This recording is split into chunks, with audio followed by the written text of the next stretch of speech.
Welcome to Worlds Collide, a wrestling card podcast for wrestling fans by wrestling fans, featuring Tony Vella from WrestlingTradingCards.com. This is like a stock market. And Zhan Morning from Wrestling with Cards on YouTube. And I'm not saying there's a right or wrong answer, I'm just posing the question. Join them as they navigate the world of wrestling cards, helping you build a bigger and better collection and making some money along the way.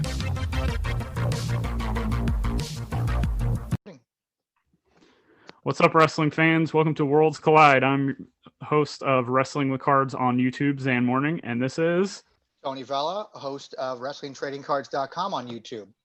And we're hoping to bring you guys the best wrestling card content on both YouTube and podcast platforms that we can. Today's episode, why wrestling cards? Tony, I'll let you start. Why wrestling cards? Why?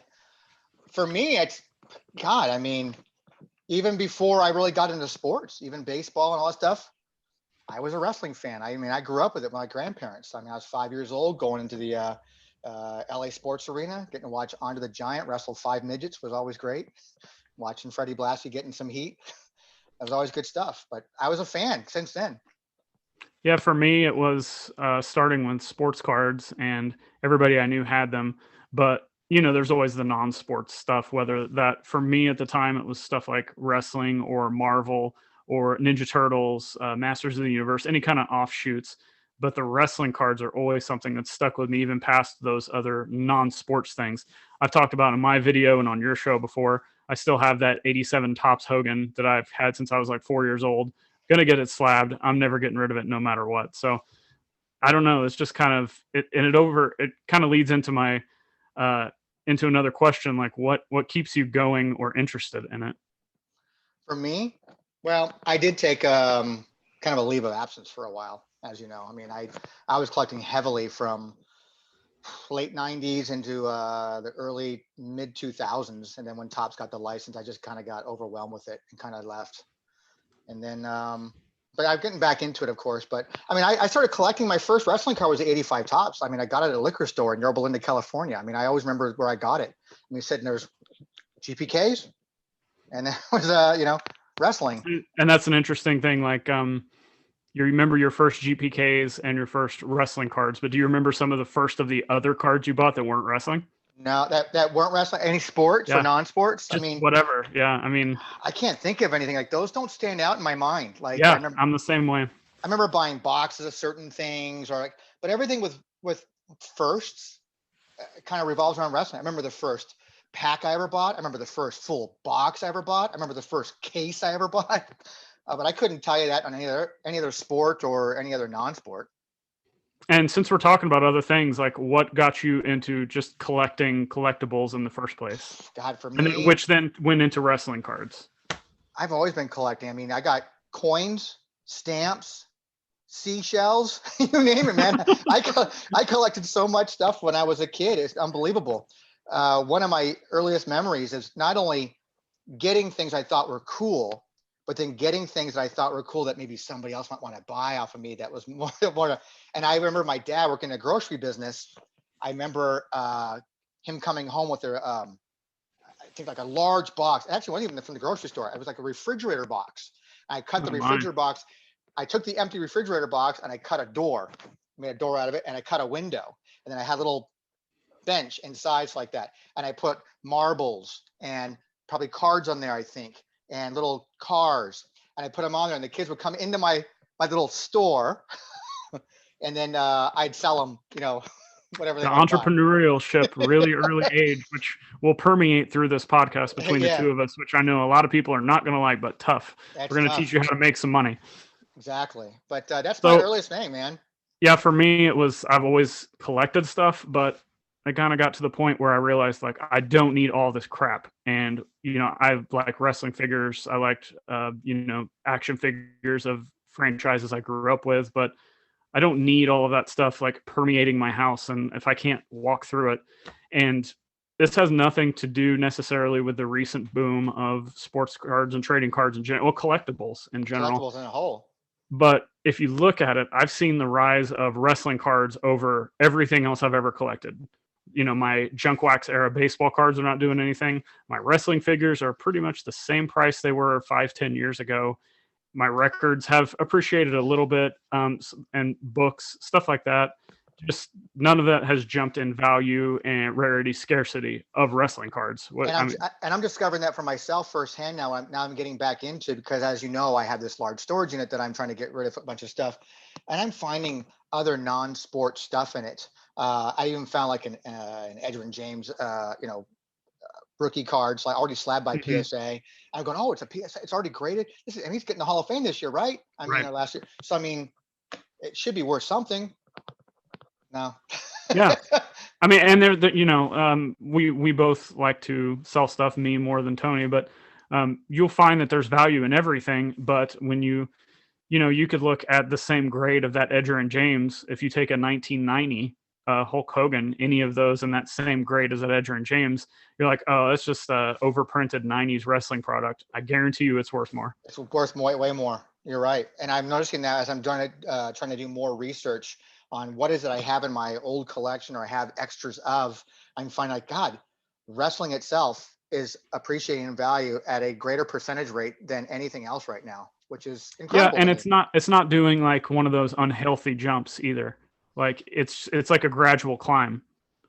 Like even the Hogan rookie that's really crazy right now. It didn't go from $100 to $1,000 within a year. It's been like, it was 100, then it was 200, then it was three. It's just a gradual climb. So I think a lot of that classic stuff. Well, I mean, really any of it. I think even the really expensive stuff, unlike modern sports cards, where you could spend $5,000 on some prospect and he just goes out and his career, goes down the tubes. You spend that on a Hogan rookie, that's going to do nothing but appreciate. Exactly. Hogan, Flair, all your legends, Yeah, Andre, even that 2002 crop of rookies that coming out of there now with that's one of Cena, the next Batista. ones. I mean, that stuff is going crazy right now. Orton, Lesnar, and that stuff is going crazy right now. And it pains me, now today to know that just 5 years ago that I had so many of those sets, and I couldn't even get those sets out the door for $10 a piece. I couldn't. That's crazy. And I finally just I wholesaled them to another dealer in Southern California.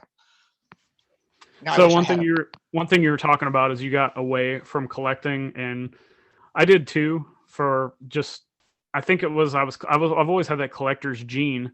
But another thing that I like about the wrestling cards is they hold their value more, but they also take up less space, as I said. So I've gotten into that more within the last, I would say, 3 years. I've kind of gotten a lot more into those, and I'm finding that you can still collect things and have these awesome pieces, but maybe you just want 4 or 5 high-end pieces, or maybe like a long box of like 1,000 cards, and that's it. You don't, just because you want to collect things doesn't mean you have to have them taking over your house. Whether it's just, we both like wrestling cards, but my house is not overrun with wrestling cards. Well, like I can see you and that stuff you have behind you. Those are your babies, right?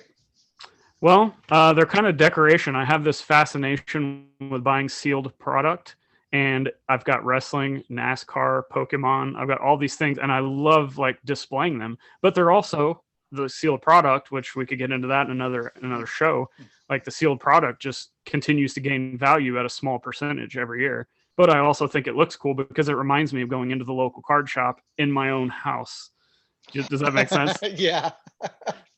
My wife is already complaining with me. I said it's taking over my life because I'm getting back into it again. The shelf behind me is just growing already. I'm like, I Yeah. don't know how this happened. I think my cards are breeding. I really do.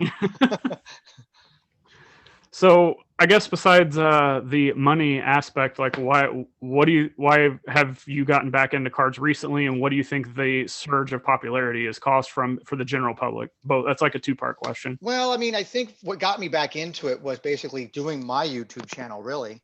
Um, and that was just kind of because of COVID. Here we are at a time that's never been seen in our history before, really. Yeah. And, we're trying to find things to do. My normal day job has been kind of shut down. So I'm looking for things to do. And I'm like, hey, you know what? Let me try and get this podcasting or this YouTube thing going. And just talk about some cards. I mean, I love cards. I still love cards. I don't care what it is. I still love cards. Wrestling Right. is just my thing. And just kind of seeing that there's a rabid fan base out there, collector base that just loves wrestling cards, and to see that, oh, hey, it's people like this. Maybe I should dip back into this again. Maybe I should try it out again. So and I got mixed reviews when it comes to purchasing new product, as you know. Um, Yeah. so I'm kind of like trying to take a point from you and point from some other, well-known collectors out there, and like maybe I should start investing in the things that I was always hunting for in the past to begin with. And Right. here I am doing it again. I'm really excited about doing it, because it's just it's been fun. This time it's fun. It's not so much like that paranoia, like I got to complete everything, that Yeah. kind of thing. It's just about fun of chasing things again. Yep. That completist mindset, no matter what you're in, that can drive you nuts if you're that far into it. And that's actually what got me out of collecting, was because Really. when Topps got into it, I was a completist. So Hmm. those Fleer releases, especially those first 5 releases that came out by Fleer, from WrestleMania through probably Absolute Divas, maybe I think it was. Um, I completed everything. I had all of it, and it was painstaking. And then when Topps got the license, started making parallels, this that, as a completist, it hurt me. Like Right. I just can't do it. I can't. And it made me disinterested. And I I think that's a thing that is kind of cool about wrestling now is from a monetary perspective, an entire set is not even worth a fraction of what one really awesome card would be. You don't have that stress of, trying to put a set together, although that's fun and I get it. Ripping packs is fun, trying to put those things together. But you don't have to worry about parallels, because I know a lot of wrestling fans hate those. I love them, but that's again another story. But you don't have to worry about any of that. You purchase the card you want and it's there, and it does nothing but gain value and send you back to a more fun time of that. unless you're that guy who's like, listen, all I need, like, my partner for WTC is just a base set collector. It's like, I just Mhm. buy a base set and I'm done. That's all I need. That's all I care about. If I happen to buy a couple packs and I pull something nice out of it, I keep it because it's wrestling. I'll keep it.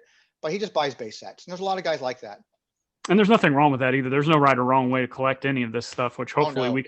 hopefully we'll get into base sets, and then we'll get into one-on-ones and just talk about all kinds of stuff within. One thing about the popularity, I personally interact with a lot more sports card collectors, and a lot of those guys are actually getting into pro wrestling because they're like me, they're kids of the 80s and 90s, and they remember the Jordans, Kobe's, Shaq. Well, who else was popular at that time? Hogan, Sting, The Rock, Steve Austin. So it's like a collective. They want all the superstars that they grew up. It's driven by nostalgia, but now there's just a monetary aspect attached to it. Do you think it's mostly driven by nostalgia for that, or just because they're seeing the market kind of really grow, they want a piece of that? Both. I think it's Both? nostalgia, and I think they're seeing that they can put money into certain things that are not going to go down. They may not go through the moon like modern basketball has, but which is good, I think, Well, because if you also have, because it has less risk, because you've already yes, got guys who've established themselves. There's no way that Hogan's going to, ruin his career in the ring by getting injured. yeah, So, and there's no way that, Andre's going to, these guys have already made their names. yeah, and another comparison with that is Pokemon. We've seen the Pokemon explosion. I don't understand how Pokemon and wrestling are any different. They're both parallel. They're both worldwide brands. Yep. They're both fictional characters, except for wrestling are actually real people that you can have them autograph. You can't have Charizard sign a Charizard card if you get it. But we're talking about like newer collectors and stuff. Kind of close out the show on this. Where do you see the future of wrestling going as far as like the hobby, the product? Any thoughts on that? Me, I think it's more of the same. I don't really see a whole lot coming out. There's really no creativity coming out. I think a number one complaint that I hear from collectors when I talk to them is repetitive, the same pictures all the time on cards, the same types of levels of parallels, the same types of chase, the same types of autographs. I mean, how many John Cena autographs does someone really need? um, Yeah. I personally like to see something different that's done, like maybe some kind of incentives. I know that like Fleer tried it a long time ago by like, trying to pull a random, a card that would give you a championship belt, but it never happened. They never got the belts. So they subbed it out for autographs. But Yeah, it'd be there could kind of be a lot of quality control issues on that kind of thing that we've sure. discussed in the past. But, trying to find maybe, you know, pass tickets to an event, tickets to WrestleMania, maybe with WWE having, Topps on the license for WWE, a free year of the WWE Network subscription. or something like Yeah, that. that'd be something. Yeah. Pay-per-view chairs, Yeah. something different. I mean, I know ring mat cards. There's guys out there who've collected so many ring mat cards they can build their own ring. I mean, Yeah. it's because they're just so common. Right. But I don't know. It's turnbuckles. I mean, there's so many ways to be creative like that. They've done it before with like AJ Lee's, like, piece of her teddy bear cards and like that, and things like that. I mean, the old Clash, Hurricane Mask, the steel trash can. I think I just posted that thing today about Shane McMahon's birthday. Happy birthday. Yeah. But just there's a lot of things that can be done, I guess, that way. But I just see more of the same. I like to see less print runs. Don't Oh mass yeah. produce. Yeah. Hmm. I mean, the AEW product coming out has a lot to take advantage of, I think, by being I new. absolutely agree. And I think that I wouldn't blow my wad on getting the entire roster to sign everything at once, because he'd leave Yeah. nothing left for Series 2 or the second release. But hey, these guys are smarter people than I am, so they know what they're doing. I mean, but as a collector, I'd be like, I'm not inclined to buy anything new anymore, because it's just more of the same. Which is another thing that we've talked about, and we'll get into an episode later on, is where are the wrestling fans? I was talking about like people I know that are sports guys that actually collect wrestling cards more than wrestling fans. So maybe they would buy all of that stuff. Maybe they wouldn't. I don't know. Another interesting thing that I've touched on is like Panini owns the exclusive rights to all the football and all the basketball. Those things just blow out. Like you can't find them on the shelves anywhere. Meanwhile, Topps owns all of the WWE rights. They put out all the exclusive wrestling, and you have Leaf. So essentially, you just have two companies, but that stuff seems to be fairly plentiful. If you go to a department store, you can pick it up on the shelf. Are you finding it around in your department store, around your neck of the woods? Because out Yep. here, I don't find them at all. I don't know of a Walmart or a Target I haven't gone to where I've seen Chrome and Finest, and that's within like a probably 50-mile radius of multiple stores. Wow. I would have been inclined just for fun, just to open something up once buying one, but I never find it at my local Target. Yeah, I like both. I like all the new products, and I think one thing that the modern stuff has kind of gotten me back into is wrestling itself. Now, not the classic stuff, because I could just turn on, 87 Jim Crockett Promotions, or I could turn on like 98 ECW and just, binge watch all that stuff. That's cool. But like the rumor of AEW cards coming out, well, now all of a sudden I want to watch AEW because I know their cards coming out. Yeah. And I'm wondering if the cards maybe could, like, not so much with WWE because they've been putting out cards forever and we've just kind of seen a stagnation. I mean, I know people that are diehard wrestling fans, and some of them don't even know that the cards exist. Correct. So I'm wondering if these AEW cards could maybe push kind of people into that direction, especially with a good brand of Upper Deck from what we've heard. What do you think? I think that's great. I think it's actually a great idea, really. I think if they do it right and market it right, because that's another thing it never gets done. You never see commercials that are marketing trading cards, ever. Yeah. I mean, in the raw deal world back in the day for WWE Raw Deal card game, they didn't make any commercials here, but they had them in South America. They had commercials in South America for that game. That's crazy.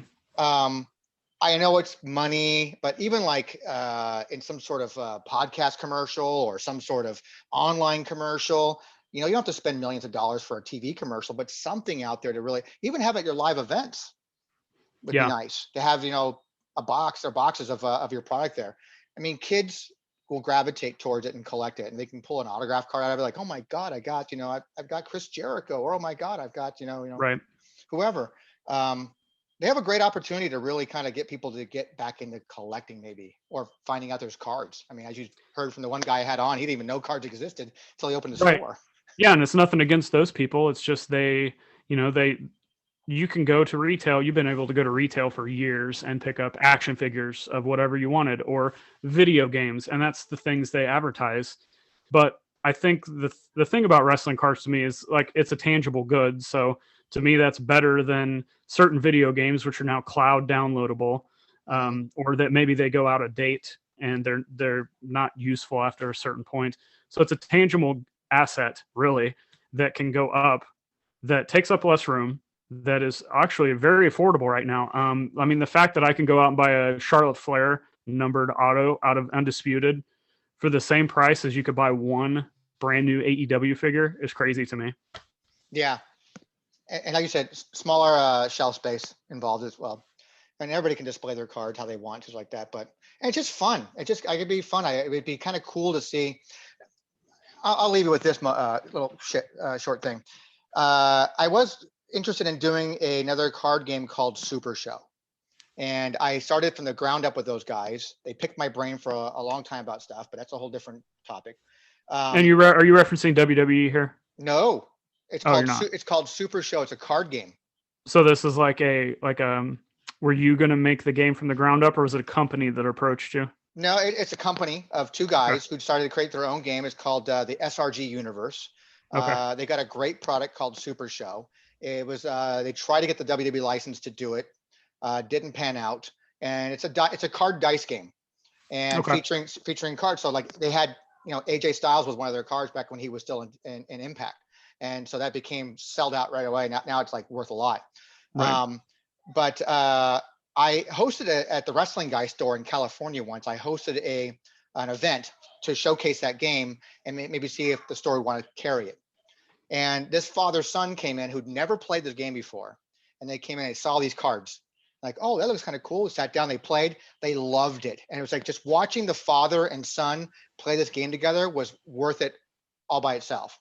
And I think if somehow someone out there, like retail stores, like the Wrestling Guy store, or has some way to engage with the cards and they advertise, I think people would really enjoy them, and it becomes more of a hobby for everybody.